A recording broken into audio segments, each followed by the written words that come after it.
Welcome to my channel, my subscribers. Thank you. This video sponsored by SBO Digital Marketing. Join SBO Digital Marketing work from home opportunity, mobile based part-time job perfect for student, homemakers and job seekers. Use your free time to earn no fixed hours. Work at your just sharing and publish content. Simple task, no selling, no referral. Work at yours, just share and publish content. Simple task, no selling or no referral. Have a Facebook, Instagram, YouTube channel. You are already eligible. Earn daily income with the instant payment. Start from 1 day. Send your name and qualification 9994104160. Skip பண்ணாதீங்க. பெரிய தப்பு. தினம் 300 ரூபாய் சம்பாதிக்க அரிய வாய்ப்பு. Instagram, Facebook பயன்படுத்த தெரிந்தால் போதும். Content post and content publishing மூலமா தினம் 300 ரூபாய் சம்பாதிக்கலாம். இந்த வேலை செய்ய 5 நிமிடம் போதும். Work training support, group communication support, all language customer live chat support, முக்கியமா சொந்தமா ஒரு பிசினஸ் ஸ்டார்ட் பண்ற அளவுக்கு உங்களால கற்றுக்கொள்ளவும் முடியும், சம்பாதிக்கவும் முடியும். இந்த வேலை வாய்ப்பு வழங்குவது 5 வருடத்திற்கு மேல ரன் ஆகிட்டு இருக்க நம்ம தமிழ்நாட்டு company school of business organisation private limited. மேலும் விவரங்களுக்கு டிஸ்கிரிப்ஷன்ல கொடுத்திருக்க நம்பருக்கு வாட்ஸ்அப் பண்ணுங்க. சேனலை லைக் பண்ணுங்க, சப்ஸ்கிரைப் பண்ணுங்க, பெல் ஐக்கானை தட்டி விடுங்க. யூடியூப் சம்பிரதாயம். இன்று நாம் பார்க்க போறது வேர்க்கடலை சொத்தையாய் சாப்பிடும் போது இனிமே நிலக்கடலை வாழ்நாளில் தொடவே மாட்டேன், குப்பையில் கொட்டுவோமா? இதை பற்றி பார்க்கலாம் வாங்க. வீட்டு ஆளில் அமர்ந்து டிவியில் ஒரு திரைப்படம் பார்த்து கொண்டே சுவராசியமாக வறுத்த நிலக்கடலையை கொறித்து கொண்டிருக்கிறோம். கண்கள் இரண்டும் திரையில் ஆழ்ந்திருக்க, கைகள் அது பாட்டுக்கு கடலையை உள்ளே தள்ளுகிறது. திடீரென ஒரு சொத்தக்கடலை வாயில் அகப்பட்டதும் நம் முகம் அஷ்ட கோணலமாகிறது. அடுத்து என்ன செய்கிறோம் என்பதுதான் முக்கியமான கேள்வி. ஒரு சொத்தக்கடலையை தெரியாமல் ருசித்ததினால் இனிமேல் நிலக்கடலை என் வாழ்நாளில் தொடவே மாட்டேன் என்று முடிவெடுப்போமா?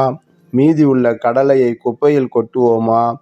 இல்லை, தானே இனிமேல் பார்த்து சாப்பிடுவோம் என்று முடிவெடுத்து கடலை உண்ணும் படலத்தை தொடர்வோம் தானே?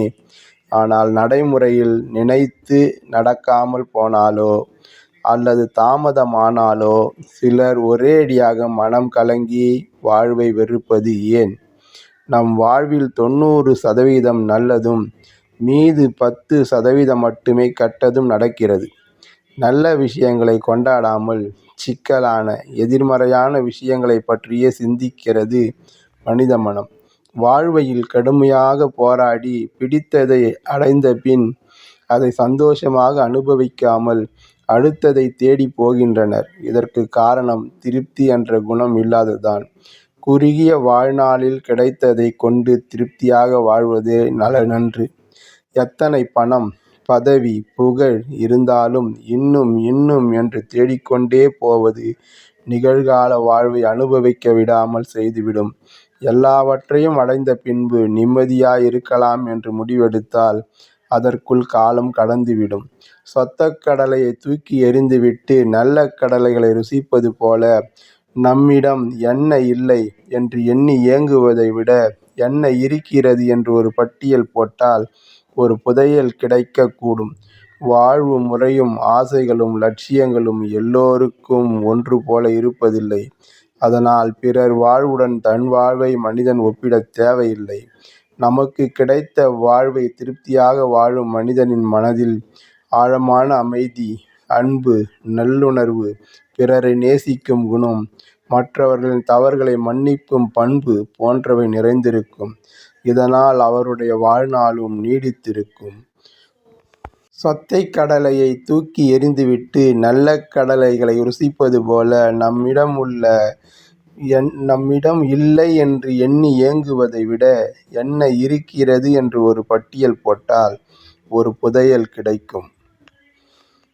வாழ்வு முறையும் ஆசைகளும் லட்சியங்களும் எல்லோருக்கும் ஒன்று போல இருப்பதில்லை. அதனால் பிறர் வாழ்வுடன் தன் வாழ்வை மனிதன் ஒப்பிடத் தேவையில்லை. தமக்கு கிடைத்த வாழ்வை திருப்தியாக வாழும் மனிதனின் மனதில் ஆழமான அமைதி, அன்பு, நன்றியுணர்வு, பிறரை நேசிக்கும் குணம், மற்றவரின் தவறுகளை மன்னிக்கும் பண்பு போன்றவை நிறைந்திருக்கும். இதனால் அவருடைய வாழ்நாளும் நீடித்திருக்கும். நாம் அடுத்த வீடியோவில் சந்திப்போம். நன்றி, வணக்கம்.